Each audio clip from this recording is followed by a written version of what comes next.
김포시장과 고양시장, 파주시장이 한강다리 중 유일한 유료도로인 일산대교를 무료화해야 한다고 입을 모았습니다. 민간 운영사의 불합리한 수익 구조를 지적하고 있습니다. 인천시와 인천 서구가 친환경 자원순환센터 건립 협약을 체결했습니다. 인천시와 서구는 소각시설 입지선정위원회를 설치해 새로운 입지를 마련할 계획입니다.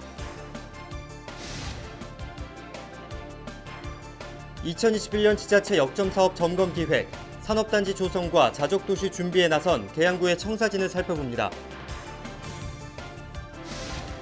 경기도 곳곳에서 부동산 가격이 상승하고 있는 가운데 부동산 관련 불법 행위도 끊이지 않고 있습니다. 경기도 특별사법경찰이 불법 전매와 집값 담합 등 불법 행위 단속에 나섰습니다.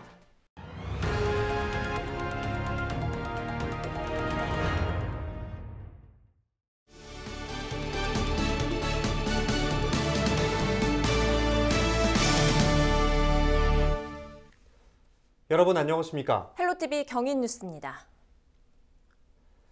일산대교 통행료 인하는 인근 주민들의 오랜 수건입니다. 선거판 단골 공약에 오를 만큼 정치권에서도 연일 뜨거운 감자였는데요. 경기도에 이어 세 개 지자체가 일산대교 통행료를 없애달라는 주민들의 목소리에 힘을 실었습니다. 이세진 기자가 보도합니다. 첫째, 고양, 김포, 사주, 3개시는 사업권 인수 등을 통한 일산대교 통행료 무료화가 관철될 때까지 함께 행동할 것이며 경기도 세 개 지자체가 한 목소리를 냈습니다. 일산대교 통행료를 없애야 한다는 게 요지입니다. 이를 위한 해결책도 촉구했습니다. 통행료 원가 분석, 불합리한 수익 구조 개선, 사업권 인수 등 최적의 대안을 통해 민자도로로 건설된 일산대교는 한강을 건너는 다리 중에서 유일하게 통행료를 받는 곳입니다. 연간 통행량이 꾸준히 늘어나고 있지만 통행료는 과도하게 책정돼 있다는 지적이 나옵니다. 1km당 일산대교 통행료는 승용차 기준 660원. 평균 100원꼴인 다른 민자도로와 비교해도 6배 이상 비쌉니다. 통행량이 늘어나 수익도 보장되지만 경기도가 운영 보장 비용까지 일산대교 측에 지불해왔습니다. 상황이 이런데도 요금이 비싼 이유는 불합리한 수익 구조에 있다는 지적입니다. 그리고 또 경기도는 운영비가 90억에 달하고 있습니다. 그 운영비와 그다음에 이자비로 구순이 채권에서 72억이 나갑니다. 매년. 이 두 가지만 합쳐도 150억이라는 돈이 필요가 없는 돈을 우리가 지불하고 있는 겁니다. 세 개 지자체는 요금 인하가 아닌 무료화에 초점을 맞췄습니다. 실제 소유권이 국민연금공단에 있는 만큼 사업권 인수도 검토해야 한다는 입장입니다. 불가피하게 통행료를 징수한다 하더라도 그것이 합리적으로 정리될 수 있게끔 요구하는 것이고요. 원칙적으로는 오늘 저희들의 요구가 통행료 인하가 아닌 통행료 무료화라고 하는 것을 확실하게 말씀드리고 싶습니다. 앞서 경기도 역시 연구 용역 결과를 바탕으로 조만간 통행료 조정에 나서겠다는 입장을 내놓은 상황. 하루 평균 통행 차량 8만 대. 주민 수건이 된 일산대교 통행료 논란에 또 한 번 불이 붙었습니다. 헬로티비 뉴스 이세진입니다. 인천시가 친환경 자원순환 정책을 추진 중입니다. 이를 위해서는 인천만의 자체 매립지와 친환경 자원순환센터를 건립해야 하는데요. 서구가 자원순환센터 건립 첫 주자로 나섰습니다. 인천시는 서구를 시작으로 자원순환 정책을 빠르게 추진해 나간다는 방침입니다. 이재필 기자가 보도합니다. 인천시와 서구가 친환경 자원순환센터 건립을 위한 업무 협약을 체결했습니다. 협약에 따라 두 기관은 소각시설 입지선정위원회를 설치하고 관련 용역 등을 실시해 자원순환센터의 입지를 결정할 계획입니다. 서구에 설치되는 자원순환센터에서는 서구와 강화에서 발생하는 생활 폐기물을 처리할 방침. 시설이 준공되면 현재 운영 중인 청라자원순환센터는 폐쇄됩니다. 인천시는 서구를 시작으로 친환경 자원순환 정책에 박차를 가할 계획입니다. 보셨지만 주민 수용성이 가장 중요합니다. 그렇기 때문에 더더욱 서구에서 이제 주민 협의체를 이끌어 가시면서 이제 앞으로의 모든 절차를 잘 수행해 가실 거라고 그렇게 생각합니다. 인천에서 필요로 하는 자원순환센터는 모두 4곳. 부평 계양 지역은 부천 대장의 자원순환센터를 함께 사용하는 방안을 추진 중입니다. 현재 이를 두고 부천 지역 주민들의 반발이 이어지고 있지만 부천시와 인천시는 해법을 찾기 위해 고심 중입니다. 헬로티비 뉴스 이재필입니다. 네, 저희 헬로티비 뉴스는 2021년을 맞아 계양구 역점 사업들을 살펴보는 기획 보도를 마련했는데요. 첫 번째 순서로 배드타운에서 자족도시로의 변화를 꿈꾸는 계양구의 청사진을 살펴봅니다. 계양구는 산업단지 조성을 통해 지역 경제에 활력을 불어넣겠다는 계획을 갖고 있는데요. 그 첫 단추인 서운산업단지는 현재 70% 이상의 입주율을 보이며 순항하는 모습입니다. 김진재 기자입니다. 지난 1990년대 조성된 이곳 계산택지를 비롯해 계양구는 대부분의 지역이 주거지로 이루어져 있습니다. 일은 다른 데서 하고 퇴근 후 잠만 자는 도시, 계양구가 이른바 배드타운으로 불리는 이유인데요. 이 때문에 계양구는 자족도시를 목표로 산업단지 조성을 추진하고 있습니다. 계양구 서운동 일대 52만 3천여 제곱미터 부지에 자리한 서운산업단지. 지난 2019년 9월 준공 이후 기업들의 입주가 한창 진행 중입니다. 넓은 부지와 산업단지의 인프라에 더해 공항, 고속도로와 가깝다는 교통 접근성이 장점으로 꼽힙니다.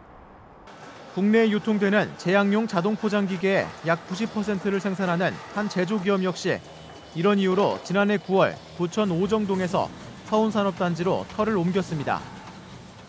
저희는 수출 주력형 품목이에요. 그래서 해외 매출 비중이 높은데요.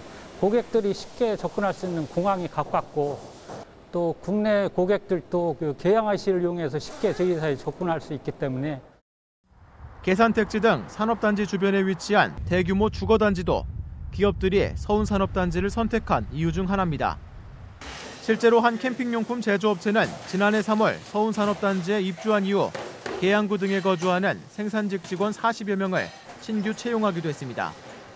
배후에 대단히 주거지가 조성되어 있어서 인력 조달이 용이하고 또 부근에 부품 조달 환경이 잘 구축되어 있고 또 산업단지로 조성되어 우수한 인프라가 구축되어 있기 때문에 2월 1일 기준 서운산업단지 입주율은 약 73%.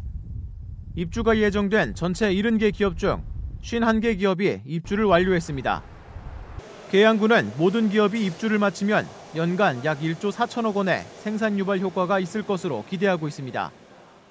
모두 친환경 업종으로 지금 입주를 예정하고 있습니다. 금년 연말까지 94% 입주를 예상하고 있고요. 내년 6월까지 입주가 완료될 것으로 계획하고 있습니다. 서운산업단지를 시작으로 계양산업단지를 거쳐 3기 신도시인 계양테크노밸리까지 계양구는 세계 산업단지 조성을 통해 거대 산업벨트를 형성한다는 구상입니다. 특히 오는 2023년 준공 예정인 계양산업단지에는 서운산업단지와 마찬가지로 친환경 제조업종이 들어설 예정입니다. 서운산업단지와 계양산업단지는 제조업 중심이라고 보시면 될 것 같고요. 계양테크노밸리는 직주형 근접 도시라고 보시면 됩니다. 저희가 첨단 산업단지 또 연구시설이 입주하지 않을까 이렇게 보고 있습니다. 배드타운이라는 오명을 받던 계양구가 자족도시를 향한 도전을 이어가고 있습니다. 헬로티비 뉴스 김진재입니다.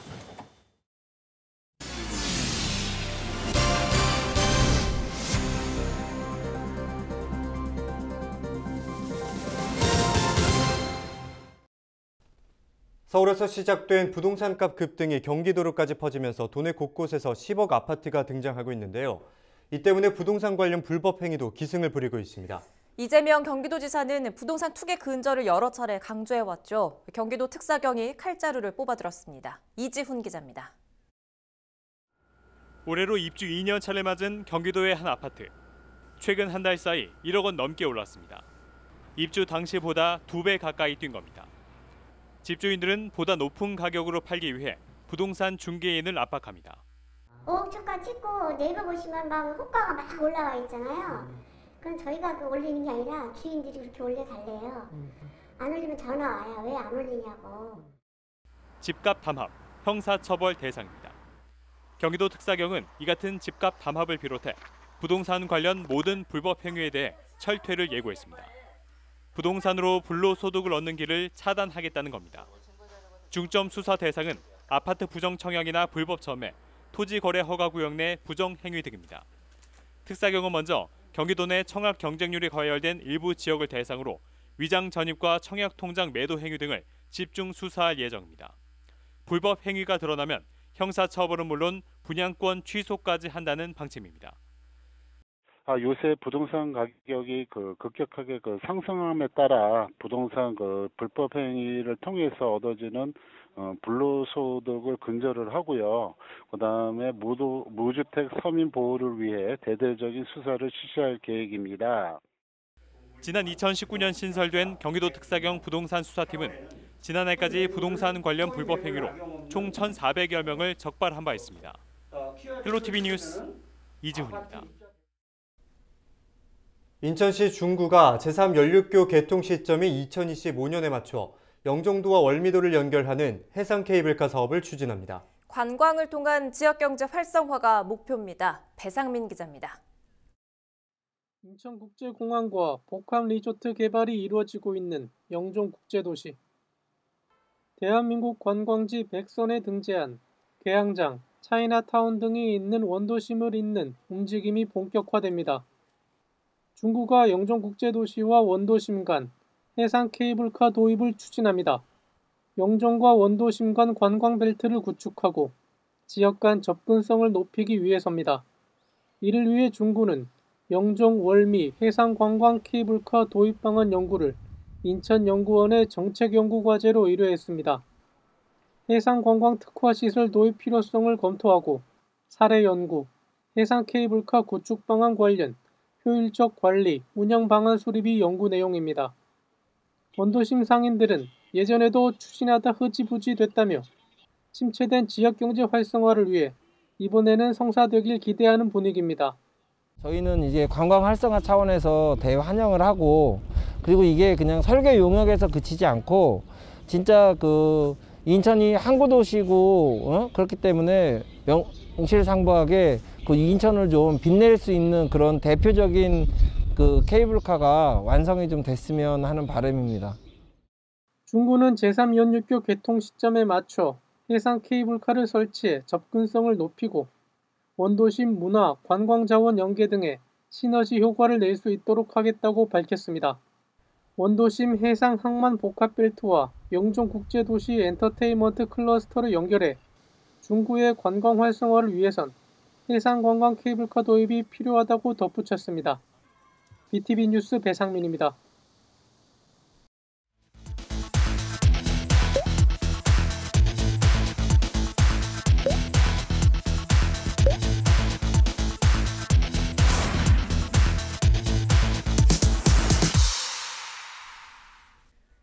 김포 지역 소규모 기업에서 잇따라 코로나19 환자가 나오면서 김포시가 선제 검사에 나서기로 했습니다. 김포시는 지역에 위치한 소규모 사업체 2,800곳의 종사자들을 대상으로 오는 13일까지 코로나19 무료 검사를 실시합니다. 김포시는 특히 발열이나 기침 증상이 있는 종사자를 중심으로 코로나19 검사를 받도록 조치할 계획입니다. 앞으로 부천에서는 연간 풍수해 보험료를 90% 이상 지원받을 수 있게 됩니다.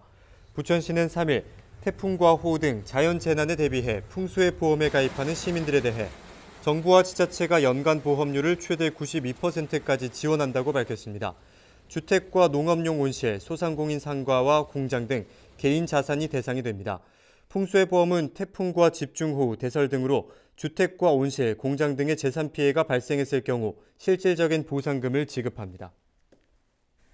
경기도와 접경지역 시장군수협의회가 국회에 평화통일경제특구법 제정을 건의했습니다. 경기도와 시장군수협의회가 지난 2일 전달한 건의문에는 경기와 인천, 강원 등 10개 시군 122만 접경지역 주민의 염원을 담아 낙후된 접경지역의 발전과 주민의 생존권을 보장하는 평화경제특구법에 조속한 제정을 촉구한다는 내용이 담겨 있습니다. 평화통일경제특구법은 지난 2006년 17대 국회부터 20대 국회까지 총 19건 발의됐지만 여야 합의 불발로 폐기됐습니다. 21대 국회에는 총 3건의 법안이 상정된 상태로 외교통일위원회 법안심사소위원회에서 심사 중입니다.